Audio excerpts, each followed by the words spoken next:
recesso, né? E a gente retorna às nossas aulas.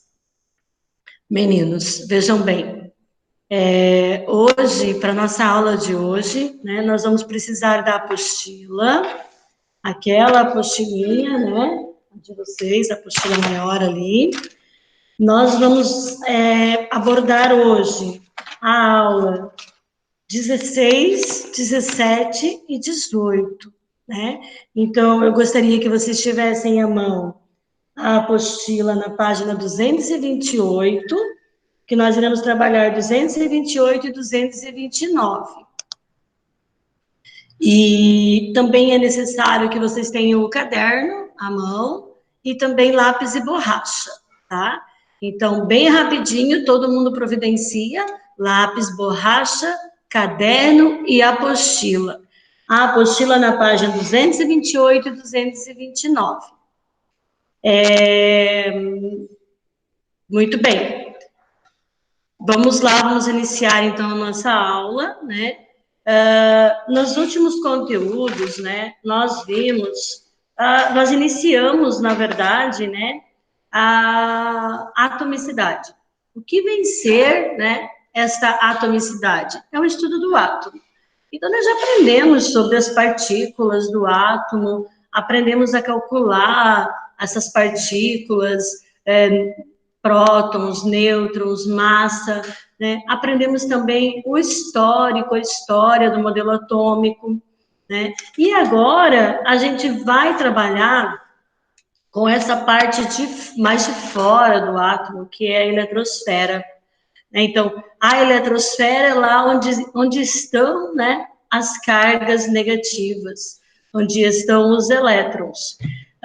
Essa eletrosfera, então, ela possui os elétrons que tem em cada átomo. Cada átomo vai conter na eletrosfera a quantidade de elétrons que o átomo tem em quantidade de prótons. Nós já vimos isso, né? Que elétrons é igual a prótons, né? Desde que o átomo seja neutro. Correto? Verdade ou não é? Verdade. E quando que é diferente? Verdade. Quando que a camada de... Quando que eu tenho a quantidade de elétrons diferente da quantidade de prótons? Alguém lembra? Quando um átomo ele se torna íon, né? Então, quando um átomo se torna um íon, ou ele perdeu, ou ele ganhou elétrons. Espera que eu esqueci de desligar meu celular. Deixa eu desligar aqui. Pronto. Então, quando um átomo ele perde ou ele ganha elétrons, ele se torna um íon. E aí, então, ele não vai ter a mesma quantidade de elétrons do que a quantidade de prótons do átomo, né? E quando ele perde elétrons, ele é um íon de que tipo? Ele é cátion ou ele é ânion? Quando ele perde elétrons, que ele fica positivo. Alguém para me responder? É cátion ou é ânion quando ele perde elétrons? Quando ele fica desta forma aqui, por exemplo.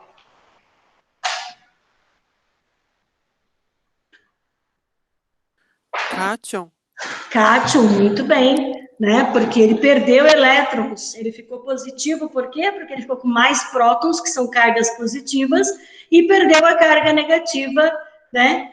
Dois nesse caso, né? Porque a gente está vendo ali que ele perdeu 2 elétrons. E quando ele ganha elétrons, no caso, por exemplo, aí ele vai ficar negativo. E aí ele é chamado do quê? De ânion, né? Muito bem. Meninos, nós só fizemos, então, uma revisãozinha rápida daquilo, uma retomada daquilo que a gente já aprendeu sobre o átomo. E a gente viu também, né, ali nos modelos atômicos, que o último modelo atômico, né, que nós utilizamos como parâmetro até hoje é o modelo atômico Rutherford-Bohr. O que é o modelo atômico Rutherford-Bohr? É um modelo atômico que que justifica que ele tem um núcleo e uma eletrosfera, e que essa eletrosfera ela é feita de camadas, né? No modelo atômico de Rutherford, essa eletrosfera ficava com os elétrons girando aleatoriamente. Aí Bohr veio com suas pesquisas dentro do eletromagnetismo, dentro dos testes de chama, descobriu então que essa camada, né, que esses elétrons ficam em camadas, né, em camadas bem determinadas. A gente chama essas camadas de níveis de energia, né? Essas camadas, então, nós vimos ali nos modelos atômicos, né, no finalzinho ali do nosso conteúdo sobre modelo atômico, que dentro de cada camada dessa, então, estão os elétrons do átomo. Mas também eles estão ali em uma certa quantidade. Cada camada, ou seja, cada nível de energia, comporta uma certa quantidade de elétrons. E é a respeito dessa eletrosfera, dessa quantidade de elétrons que cada camada tem, que será o nosso estudo de hoje, né? Então, hoje nós vamos estudar a eletrosfera. Como se comporta, qual o comportamento dos elétrons dentro de cada camada. Se eu tenho um átomo pequeno, um átomo com 2 elétrons, ele vai ocupar uma camada. Se eu tenho um átomo com muitos elétrons, por exemplo, o de prata, tem 47 elétrons na sua eletrosfera. E como é que esses 47 elétrons são distribuídos na eletrosfera? Então, existe um estudo só dessa parte, especificamente da eletrosfera, de como esses elétrons são distribuídos na eletrosfera. Então, é desse assunto que hoje nós vamos falar mais profundamente. Tudo bem, meninos? Tudo certo? Podemos seguir? Então, vamos lá. Esse conteúdo que eu acabei de falar foi só uma revisãozinha daquilo que a gente já aprendeu, a gente já fez avaliação, a gente já fez, né, a gente já está craque nisso, não é mesmo? Então, vamos lá.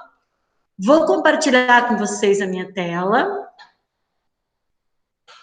para que vocês consigam seguir a minha aula aqui.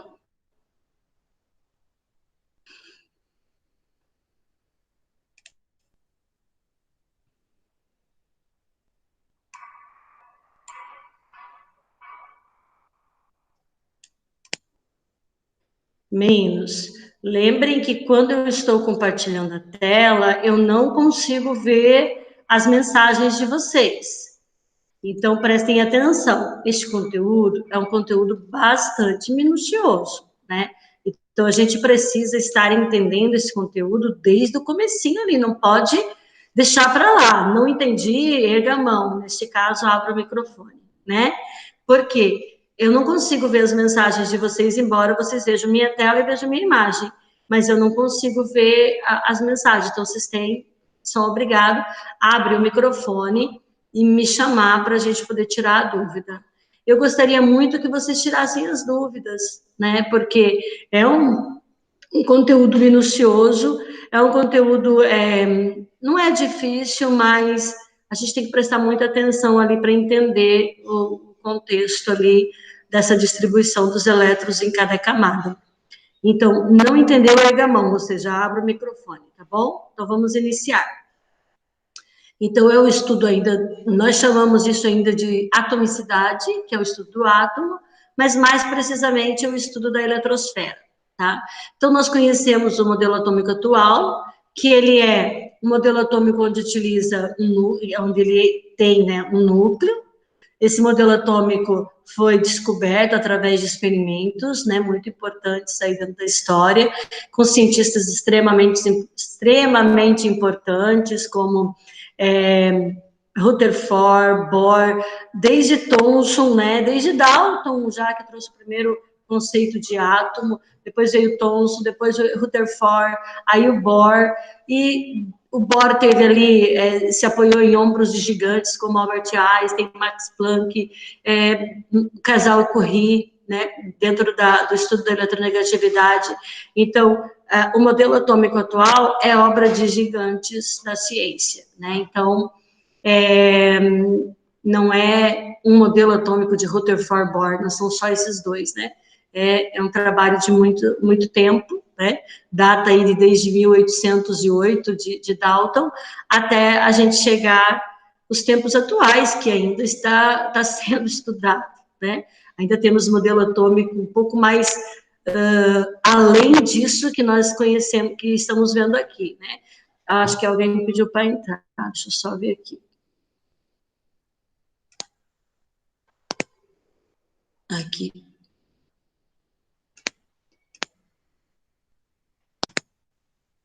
Pronto, então a gente está vendo, né, que o átomo, então, ele esse desenho do átomo, esse modelo que nós trabalhamos, é um modelo construído aí no ombro de gigantes, né? São nomes muito conhecidos, né? Eu acabei de dizer para vocês aí que são os construtores desse modelo atômico. E hoje ainda o átomo ainda está em estudo, né? Tem um modelo atômico mais atualizado, que é de Summerfield, né, que a gente vai ver a contribuição que Summerfield teve, já logo em seguida aqui. Tem contribuição também de Heisenberg, mas esses modelos atômicos mais atualizados, passando ali de Rutherford Bohr, nós não estudamos aqui no ensino médio, porque eles precisam de um aprendizado muito profundo dentro da matemática e da física, né? Então, isso fica a cargo de quem vai estudar engenharia física, engenharia química, né? Não compete a nós aqui do ensino médio. Mas vamos lá. Então, nós vamos estudar a eletrosfera, né? A eletrosfera que foi descoberta ali por Rutherford, mas Rutherford dizia que isso era aleatoriamente, ou seja, os elétrons ficavam aqui dispersos de qualquer forma em torno dessa eletrosfera.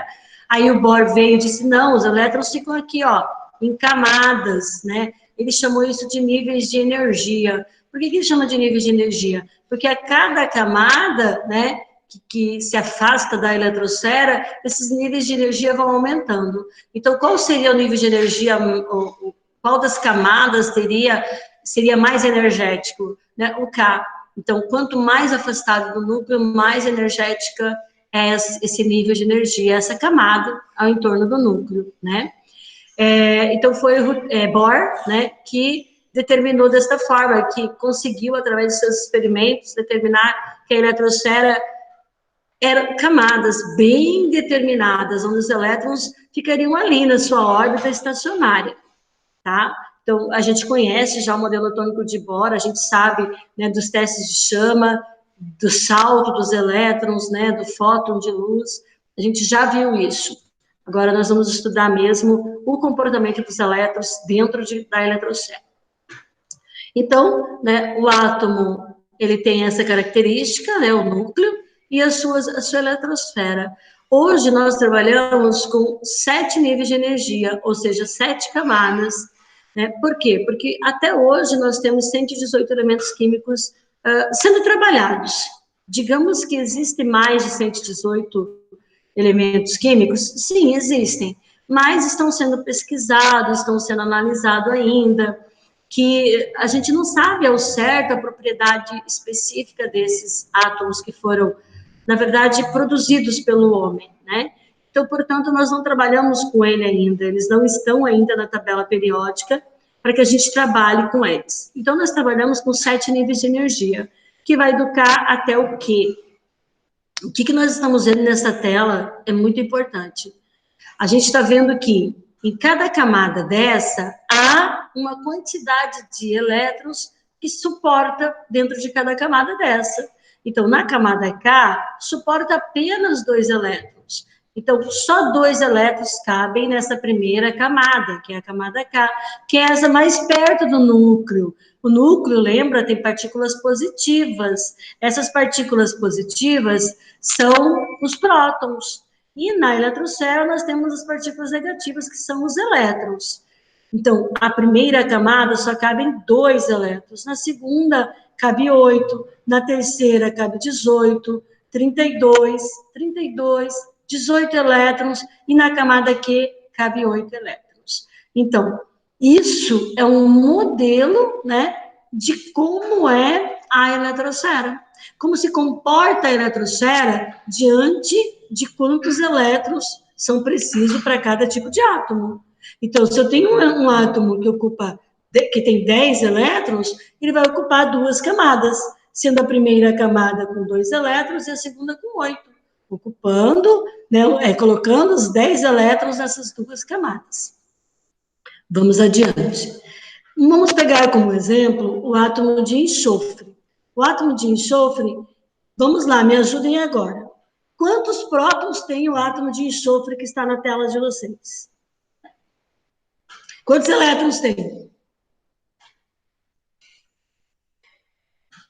Aguardo alguém me ajudar?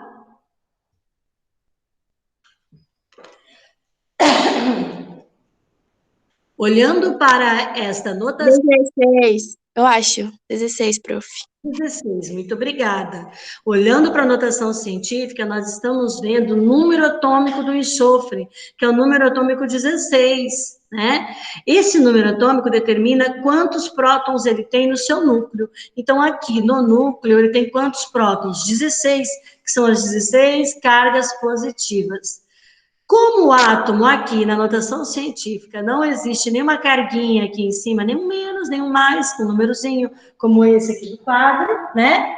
Significa dizer que este átomo é neutro. Se ele é neutro, ele também possui 16 elétrons, certo? Então, esses 16 elétrons é o que nós vamos aprender agora a comportar dentro da eletrosfera, né? Respeitando que cada nível de energia, ou seja, cada camada, suporta uma quantidade máxima de elétrons. Então, vamos lá. Então, na primeira camada, nós temos, então, 2 elétrons apenas, que é o máximo que a camada suporta, que o nível energético suporta. Na segunda camada, que é chamada camada L, comporta no máximo 8. Então, nós colocaremos os 8 que comportam no máximo nesta camada. Agora nós temos 10. Nós temos que atingir quantos? 16. Para atingir os 16, então, nós vamos agora completar a última camada com o que falta. Por que a gente completa com o que falta? Porque cabe no máximo 18, mas nós queremos apenas 6 para completar os 16. Muito bem, fizemos a distribuição eletrônica, né? Por níveis de energia. É assim chamado essa situação, distribuição eletrônica em níveis de energia. Nós usamos quantos níveis de energia? 3, o K, L e M, tá ok? Sommerfeld, lembra que Sommerfeld é o cara do átomo mais jovem, mais novo, né? Que é aquele que é o mais atual de todos. Nós não nos aprofundamos, né, nesse modelo atômico de Sommerfeld. Só que nós sabemos que Sommerfeld descobriu os subníveis de energia. O que vem a ser subníveis? Bom, primeiro, níveis de energia são as camadas ao entorno do núcleo, né? Subníveis, dentro dos níveis, né? Então, dentro dos níveis de energia, nós temos os subníveis. É como se fosse compartimentos, né? Então, nós vimos ali no átomo que nós temos os níveis de energia. Dentro desses níveis de energia, cabe uma certa quantidade de elétrons, e agora Sommerfeld descobriu mais profundamente que dentro de cada camada dessa ainda existe compartimentos, em que os elétrons, então, não ficam assim, ó, jogados lá dentro de qualquer maneira. Então, eles vão ficar dentro desses compartimentos, que se chamam subníveis de energia. Como é que ele chamou esse subnível de energia? SPDF. E dentro de cada subnível desse, ainda é determinada uma quantidade de elétrons. Então, o ensino ele é muito profundo, né? Essa descoberta de Sommerfeld é uma descoberta muito profunda. Você imagina que nós estamos trabalhando numa escala extremamente microscópica, né? Não conseguimos ver um átomo em um microscópio, e Sommerfeld conseguiu ver dentro do átomo, dentro da eletrosfera, outros níveis, né, subníveis de energia, ou seja, compartimentos onde os elétrons devem estar, tá? Muito bem. Então, fazendo um resuminho, né, Então, nós temos ali os subníveis de energia de Summerfield, S, P, D e F. E aqui nós estamos fazendo um desenho dessas camadas. Então, ó, primeira camada em torno do núcleo, segunda camada em torno do núcleo, terceira camada, quarta, quinta, sexta e sétima camada em torno do núcleo. Então, lá dentro da primeira camada, a gente viu que cabem 2 elétrons. Os 2 elétrons aqui em cima, né? Na segunda camada, a gente viu que cabe 8 elétrons. Será dividido entre o subnível S e o subnível P. Dentro da terceira camada, a gente viu que cabem 18 elétrons. Será dividido entre o subnível S, P e D. E assim por diante. No quarto nível, que é a quarta camada depois do núcleo, né?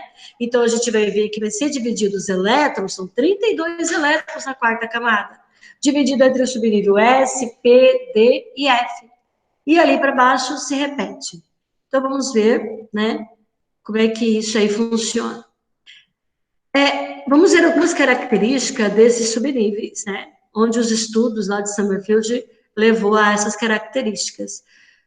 A gente vê, então, que existe uma ordem energética, que o subnível S, ele é de menor energia, né? Ele consome, ou ele precisa de menor energia do que o P, que precisa de menor energia do que o D, que precisa de menor energia do que o F. Então, aqui a gente está vendo uma ordem crescente de energia, que vai de S a F. Então, o F é mais energético do que o S. Outra característica é que os elétrons de um mesmo subnível possuem a mesma energia. Então, dentro do mesmo subnível, não tem um elétron mais energético ou menos energético. Outra característica, a terceira, os elétrons de um átomo se distribuem em ordem crescente de energia, ou seja, sempre do S para o F, ou seja, vai se distribuindo mais próximo do núcleo e vai se afastando cada vez mais do núcleo. Os números, quarta característica dos subníveis. Os números máximos de elétrons em cada subnível são, isso é muito importante, dentro do subnível S só cabem 2 elétrons, no máximo, mas eu posso colocar um se preciso for, né? Dentro do subnível P cabem no máximo 6 elétrons, mas a gente pode colocar quantos preciso for, até no máximo 6. No subnível D, cabem 10 elétrons, até no máximo 10, mas se preciso, a gente vai colocar a quantidade que o átomo necessita. Ou seja, 4, 6, 8, quantos precisar, desde que não ultrapassem de 10. No subnível F, nós temos 14 elétrons no máximo. Podemos colocar a quantidade que precisar para acomodar aquele átomo com as suas quantidades de elétron. Nós vamos aprender a fazer essa divisão, a colocar dentro, a entender como é que é um átomo, quantos elétrons ele tem. Esse estudo é necessário, vocês podem estar se perguntando, mas por que eu tenho que aprender isso, professora? Né? É um nível muito avançado dentro da química. Nós precisamos aprender isso porque, sem esse conceito, nós não conseguimos entender as ligações químicas. E as ligações químicas são, tipo, o top de linha da química, para a gente entender como é que as substâncias se formam, né? Como é que as reações acontecem. Então, se nós não entendermos essa parte da eletrosfera, como é que ela funciona, nós não vamos conseguir entender como é que a própria substância se forma, ou como é que uma reação química acontece. Por isso é necessário que a gente tenha esse aprofundamento da matéria neste momento.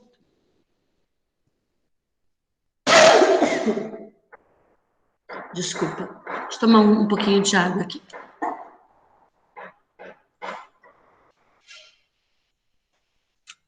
Desculpa o barulhinho da água aí. Meninos, aí, essa questão ali da eletrosfera, dos subníveis, foi descoberta por Summerfield. Mas houve um outro cientista, que se chama Linus Pauling, ele criou uma representação gráfica para a gente mostrar esta ordem crescente de energia dos subníveis. Esta representação gráfica, ela ficou conhecida como diagrama de Linus Pauling. É muito importante a gente lembrar que esse é o diagrama de Linus Pauling, né? É muito importante a gente entender o porquê que Linus Pauling desenvolveu esse diagrama.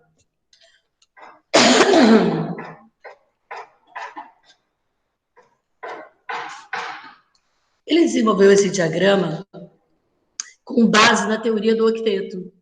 Nós vamos aprender mais profundamente sobre a teoria do octeto quando a gente for aprender ligações químicas.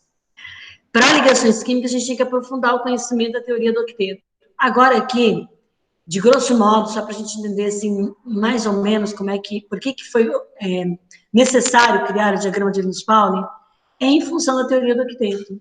A teoria do octeto diz o seguinte, que a maioria dos átomos, ou seja, uns 99% da tabela periódica, eles têm a tendência de permanecer com 8 elétrons na sua última camada. Nossa, isso é intenso, né? Então, nós temos o átomo com suas camadas na eletrosfera. Na última camada de distribuição de elétrons, qual é a tendência do átomo? Ficar com 8 elétrons. Isso é a teoria do octeto. Existem alguns átomos que não seguem isso? Sim, existem. Aqueles pequenos da tabela periódica, os primeiros, hidrogênio, hélio, lítio, boro, berílio, né? Carbono, esses têm a tendência, carbono não, né? Até o berílio. Esses têm a tendência de poder ficar até com menos do que 8, mas a maioria da tabela periódica, o restante todo da tabela periódica, tem a tendência de ficar com 8 elétrons. Os gases nobres são, né, os da tabela periódica, todos que já possuem 8 elétrons na última camada. Por isso, eles são considerados átomos estáveis, ou seja, eles possuem 8 elétrons na sua última camada. Nós vamos aprender isso mais profundamente lá em ligações químicas. Agora, é importante que a gente tenha esse conceito para a gente entender o porquê que Linus Pauling fez esse diagrama. Para obedecer a regra do octeto, para que todo átomo tenha, no máximo, 8 elétrons na sua última camada. No máximo. Então, ele pode ter de 1 até 8 elétrons na sua última camada. Nunca mais do que 8. Por isso, foi necessário estabelecer esse diagrama. E foi Linus Pauling que nos deu esse presente. Então, aqui nós temos as camadas do átomo, né? Então, eu fiz uma representação aqui meio maluca, mas vamos ver se a gente consegue entender. Então, nós temos ali o núcleo do átomo, né? Porque eu quero muito que vocês compreendam que esse diagrama, ele é a representação das camadas ao entorno do núcleo. Então, nós temos o núcleo com suas camadas. Então, na primeira camada, nós temos quantos elétrons que podem ser colocados? 2, né? Eu gostaria muito que vocês me ajudassem nessa aula, né? Vocês estão aí muito silenciosos.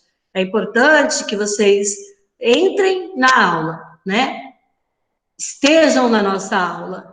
É importante que vocês acordem de manhã, lavem o rosto, tomem café, se preparem para a aula, sentem em uma mesa, façam um cantinho de estudo, né? Não fiquem aí deitadinhos na cama, de pijama, né? Tenham um momento realmente de estudo, para nos aproximarmos mais desse nosso ambiente escolar, né? Então, se vocês não estão fazendo assim, se estão ficando na caminha, de pijama, né? Não está correto. O correto é vocês encontrarem um cantinho dentro de casa, que seja o cantinho de estudo de vocês, que vocês tenham uma mesa para estar trabalhando neste momento, que vocês participem da aula, que vocês perguntem, até mesmo para nós, professores, vocês estarem presentes na aula, falando com a gente, poxa, é bastante importante. Eu agora estou falando com o meu computador, né, com a minha tela. Então, eu gosto de sentir vocês aqui na aula. Então, quando eu perguntar se você sabe, se você não sabe, responde. Se você não sabe, eu vou te ensinar, vou te relembrar. Se você sabe, ótimo, obrigada por colaborar com essa aula. Tá bom? Então, vamos vir para a aula, vem para a aula. Vamos participar dessa aula, tá bom? Meninos, eu gostaria neste momento que vocês conseguissem entender que esse diagrama de Linus Pauling, ele é a representação das camadas de energia ao entorno do núcleo, tá? Então, ou seja, as camadas que os elétrons ficam. Na primeira camada, nós vimos que cabem quantos elétrons? 2. Está aqui representado esse número 2 pequenininho, que é os 2 elétrons que cabem na primeira camada. Em que subnível? No subnível S, tá? Então, um subnível S, ou seja, um compartimento que cabe os 2 elétrons. Se nós tivéssemos um átomo com 2 elétrons, nesse subnível S, seria o átomo de hélio, que é o que tem 2 elétrons, que é o de número atômico 2, correto? Vamos lá. Na segunda camada, ao entorno do núcleo, nós temos, então, 8 elétrons sendo distribuídos nessa segunda camada. Então, nós temos o subnível S e o subnível P comportando os 8 elétrons, sendo que no S só cabe 2. Em todas as camadas do subnível S só vai caber 2. 2 elétrons dentro do S. Como nesse subnível comporta 8, 6 serão, então, do subnível P. Então, nós temos que na segunda camada, 8 elétrons divididos em 2 subníveis, S e P. Na terceira camada, nós vamos ter subnível S, P e D, ou seja, 3 subníveis, né? Sendo que no terceira camada, comporta no máximo quantos elétrons? Quantos? Na camada M. Quantos elétrons comporta? Se não sabe, olha lá na apostila. 18. Nada, 18, muito bem. Se cabe 18 elétrons, são divididos em 3 subníveis, sendo que no S só cabe 2, no P 6 e no D 10, dando os 18 que a coleguinha ali falou. Na quarta camada, existem 4 subníveis, tá? Esses 4 subníveis são preenchidos com 32 elétrons no máximo. Esses 32 elétrons são divididos entre S com 2, P com 6, D com 10 e F com 14. Pronto. As demais camadas vão repetir, né? Vai repetir aqui na quinta camada igual à quarta, na sexta camada igual à terceira, e na sétima camada igual à segunda camada, tá? Então, é muito importante que a gente relacione, porque é completamente relacionado, o diagrama de Linus-Pauling com as camadas do átomo. A gente está observando aqui também um outro detalhe, né? Que são as flechinhas. Essas flechinhas, os vetores, né? Esses vetores estão indicando para nós a direção com que ocorre a distribuição dos elétrons ao entorno dessas camadas, né? Ao entorno deste núcleo. Então, nós precisamos seguir esta ordem, né, desses vetores. Ou seja, na diagonal. Quando nós pegamos um átomo e distribuímos ele, a quantidade de elétrons, para saber como é que vai ficar esse desenho do átomo da eletrosfera, nós precisamos respeitar os vetores que estão na diagonal. Vamos ver como é que isso funciona. Aqui tem uma representaçãozinha gráfica também de como fica, né, essa quantidade de elétrons em cada subnível. Então, nós temos lá, ó, em cada nível, desculpa. O primeiro nível, né, a primeira camada em torno do núcleo, é um S2. Na segunda camada, nós vamos ter o 2S2 e o 2P6. Na terceira camada, vai ter o 3S2 e 3P6. E o 3D10. Na quarta camada, nós vamos ter 4S2, 2P6, 3D10 e 4F14. Nós vamos ver como é que isso funciona, tá? Sendo que a gente tem que respeitar essa ordem de preenchimento dos orbitais atômicos. Então, vamos lá. Vamos pegar como exemplo, né, o átomo de ferro. Então, o átomo de ferro, ele possui o número atômico 26. Se ele possui o número atômico 26, ele possui 26 elétrons na eletrosfera. Aí nós temos aqui a representação nossa do átomo, que é o átomo de Bohr, né, com seus níveis energéticos, ou seja, as camadas ao entorno do núcleo que comportam os elétrons, que são 7 camadas, que são representadas por KLMNOPQ, onde cada camada tem essa quantidade de subníveis, compartimentos dentro de cada camada dessa. Cada compartimento desse cabe uma certa quantidade de elétrons. Por exemplo, No compartimento S, cabe 2, no compartimento P, 6, no D, 10 e no F, 14.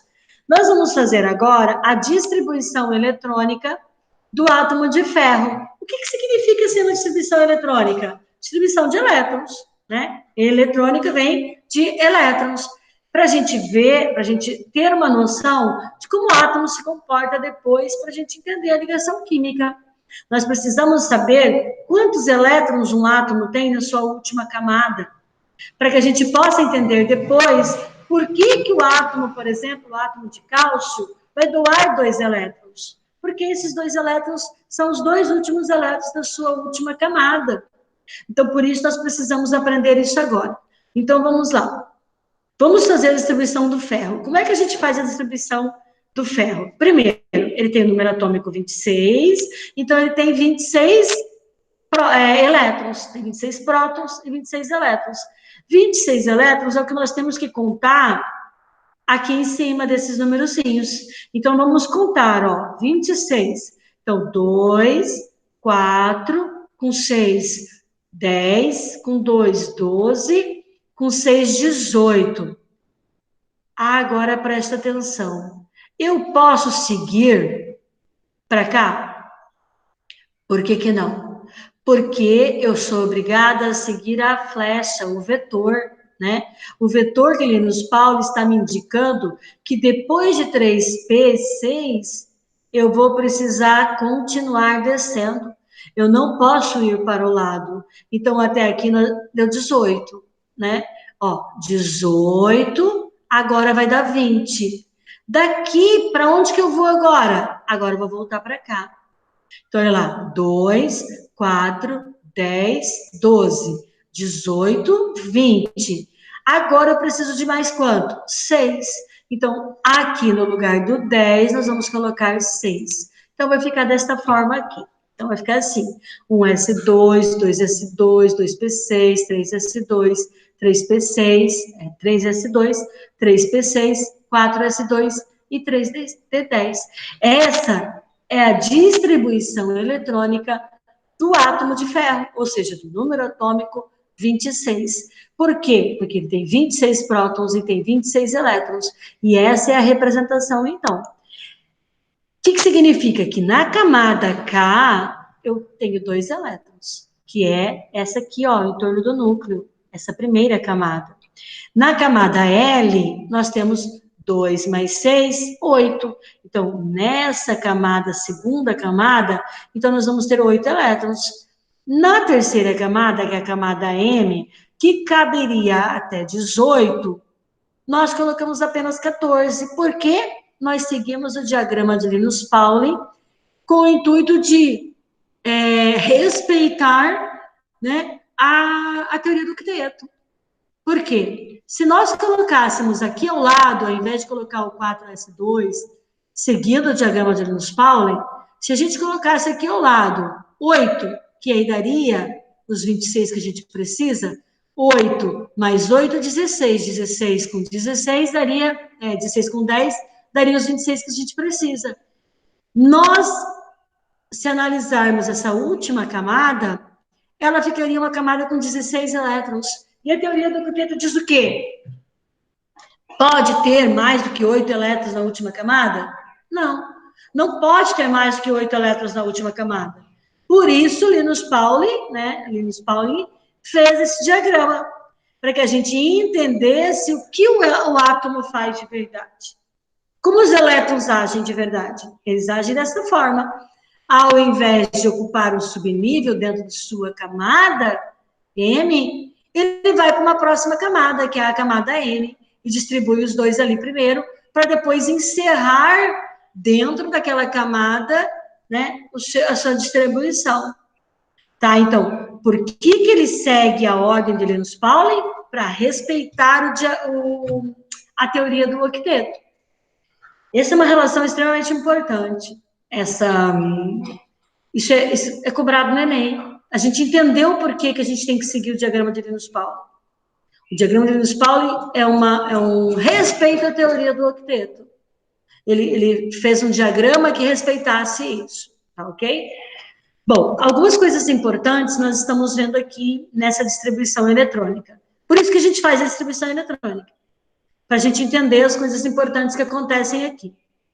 Primeiro, em cada nível de energia, ou seja, em cada camada, ele vai ter, então, distribuído na camada K 2 elétrons, que são os dois ali, na camada L8, que são 2 no S e 6 no P, na camada M dá 14, porque são 2 no S, 6 no P e 6 no D, e na camada N nós temos 2 elétrons. Essa é a distribuição dos níveis de energia. De repente, deixa eu ver a hora aqui. De repente, o exercício só está pedindo para você quais são os níveis de energia, quantos elétrons tem nos níveis de energia. Como é que eu vou saber, professora? Preciso fazer o diagrama de Linus-Pauling e depois verificar quantos elétrons ficou em cada nível de energia, ou seja, em cada camada. E aí, então, eu tenho essa resposta.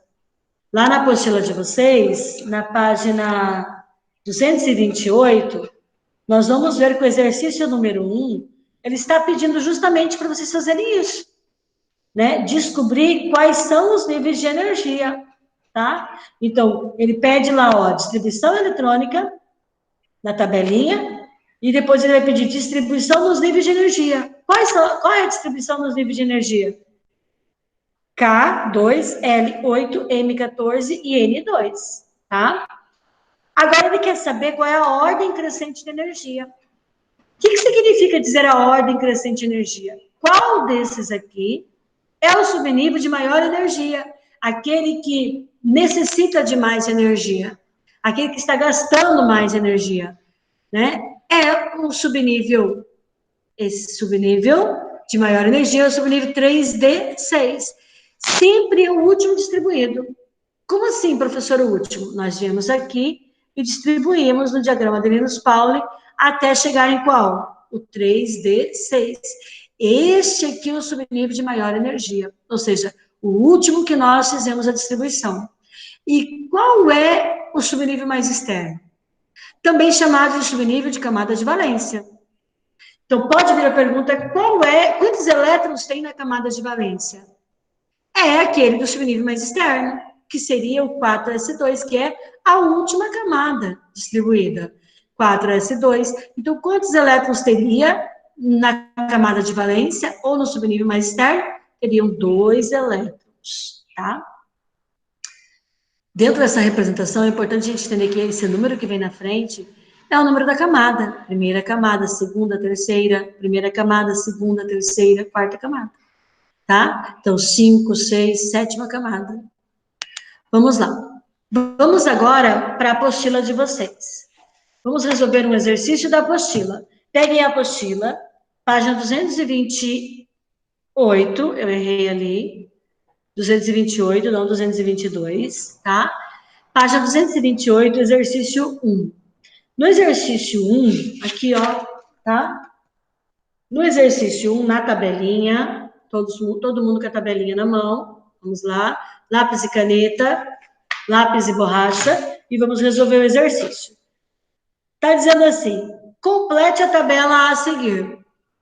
Aí na tabela, nós vamos ver lá, ó, que na tabela ele tem o átomo, né? Neste caso, o primeiro é o nitrogênio, que é o que nós vamos resolver aqui agora, nitrogênio.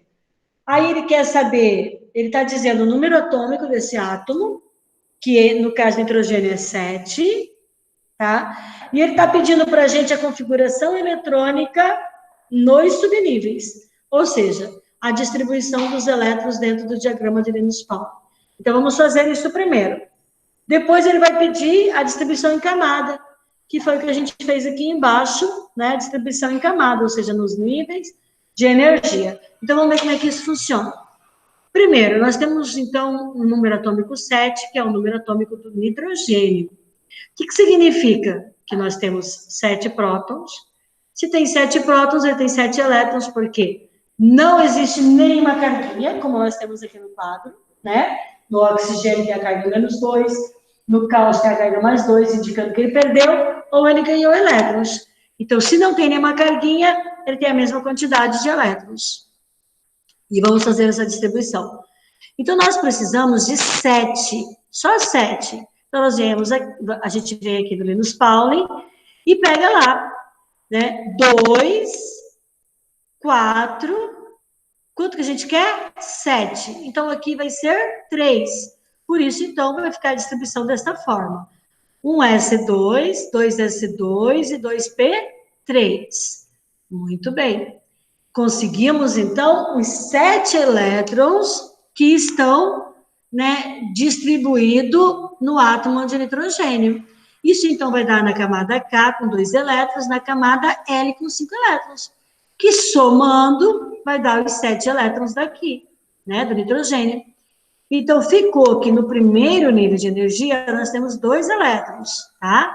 Então, ó, no primeiro nível, 2 elétrons. No segundo nível, 5 elétrons. Isso é a resposta de vocês daqui, ó, da tabelinha, aqui no exercício 1, né? Na tabelinha, ele está pedindo aqui para nós, ó. Mais por cima, assim? Obrigada. Então, isso. Aqui, ó, na tabelinha, nós temos aqui o nitrogênio, número atômico, que foi o que a gente acabou de fazer, a distribuição eletrônica e o que ele quer saber dos níveis de energia. Os níveis de energia, a distribuição, nós já estamos vendo aqui na tela. A distribuição eletrônica é essa, mas a ordem crescente, que é o que ele está pedindo aqui, é essa daqui. Qual que é a ordem crescente? É a ordem de distribuição. Nós distribuímos primeiro um S2, depois o 2S2 e depois o 2P3. Então, vai preencher aqui na tabelinha. Tá ok? Alguém não entendeu? Alguém quer que eu faça de novo esse exercício, que eu repita? Nós vamos fazer um outro agora, que vai ser o de alumínio, que é o próximo da tabelinha. Pode repetir, por favor? Pode repetir? Tá bom, vamos lá, então. Quando o exercício está pedindo para vocês fazerem, né, trazerem algumas informações a respeito do átomo de nitrogênio. Qual é a informação que ele pede a respeito do átomo de nitrogênio? Ele te dá o número atômico, dá o símbolo, quer que vocês descubram configuração eletrônica dos subníveis e quer que vocês descubram a distribuição em nível de energia. O que é a distribuição em nível de energia? É quantos elétrons couberam em cada camada, né? Cabe quantos elétrons em cada camada para o nitrogênio? Para o nitrogênio, coube 2 na primeira camada e na segunda camada coube 5. 2 no S e 3 no P. Por quê? Porque ele só tem 7. 2, 4 com 3, 7. Isso daqui é o primeiro nível de energia. Esse é o segundo nível de energia. Então, portanto, na camada K, coube 2, na camada L, coube 5. Distribuição dos níveis.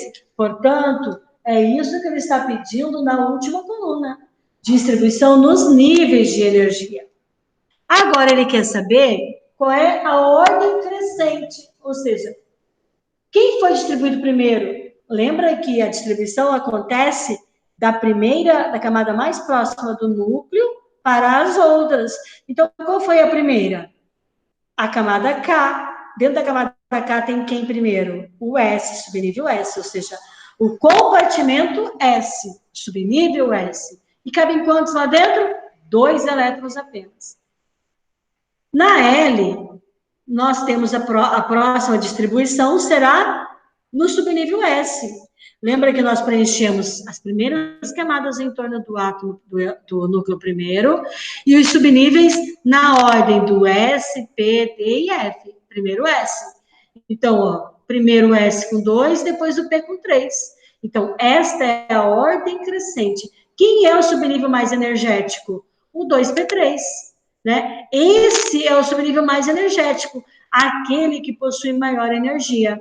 Coincidentemente, também é o da última camada, o subnível mais externo. Então, ele é o da última camada e ele é o mais externo. Então, ele é o 2P3. Meninos, deixa eu ver as horas aqui. Faltam 5 minutinhos. Esses 5 minutinhos, então, eu vou usar para recadinhos, né? Na nossa próxima aula, então, nós vamos dar sequência aos exercícios, né? Vamos continuar ali o exercício da tabelinha, tá? Ou eu vou fazer o seguinte, vou continuar esta videoaula para vocês, faço esses exercícios agora em videoaula, termino ele em videoaula, mando para vocês lá no plural, anexo lá junto na videoaula de hoje, e vou deixar para vocês como tarefa de casa a tarefa mínima, né? Então, a tarefa mínima é para vocês fazerem da aula 16 e 17, vocês fazerem os exercícios 70, 71, 75, 76, 81, 83, 84 e 86. Essa é a tarefa mínima. Faz lá no plural, né? Essa tarefinha, lembra que vale sempre um acréscimozinho lá na prova, né? No valor da prova. Faz a tarefa mínima. Para a próxima semana, então, nós terminarmos esse assunto, que ainda vai faltar para a gente a aula 18, que vai trabalhar a distribuição eletrônica quando nós temos íons, né? Íon cátion, íon ânion. Tá bom, meninos? Tem alguma pergunta? Vamos voltar aqui, né? Essa aula foi bem, né, bem corrida, né, para a gente poder ver esse conteúdo da aula 16 e 17, é bem corridinho mesmo, tá bom? Tem alguma pergunta, gente? Todos entenderam? Se não entenderam, me coloco à disposição, né, para maiores esclarecimentos. Se alguém for fazer as atividades e tiver dúvida, pode me chamar, né, que a gente faz junto. E também, se alguém precisar de mais alguma explicação, também me chama, tá? Oi. Eu tinha mandado uma dúvida da prova que eu tive na questão 10. E a prof Na falou 10? para me ajudar, tipo, não é, que assim, ia falar o que estava errado, e a prof não respondeu mais. Ah, eu esqueci, desculpa. Eu vejo isso para você agora e já te respondo, tá bom? Tá bom, prof, Tá obrigada. bom? Desculpa, é porque são muitas coisas para responder, não tá fácil, não. Eu peço desculpa. Mas faz assim, gente, quando a professora não responde, é porque a conversa foi lá para baixo já. Aí, manda de novo. Se não respondeu em algumas horas, 4 ou 5 horas, manda de novo, que daí vai aparecer de novo para mim e eu vou responder, tá bom? Essa tarefinha do plural, é para vocês fazerem para a próxima aula. Então, na próxima aula, aí acabou o prazo dela de fazer, encerrou o prazo, que aí eu já vou contar as notinhas que vocês estão adquirindo com essa tarefinha, tá bom? Eu vou terminar, então, essa tarefa para vocês em videoaula e vou postar para vocês, tá bom? Qualquer dúvida, me chama, tá bom? Beijo, tá? Obrigada pela colaboração na aula. Até a próxima. Tá? Até a próxima aula e espero vocês com dúvidas, se tiver. Beijinhos, tchau, tchau.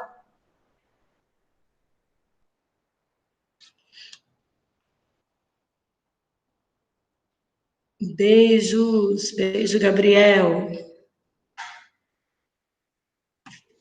Beijinho, Kaira. Tchau, Daiane.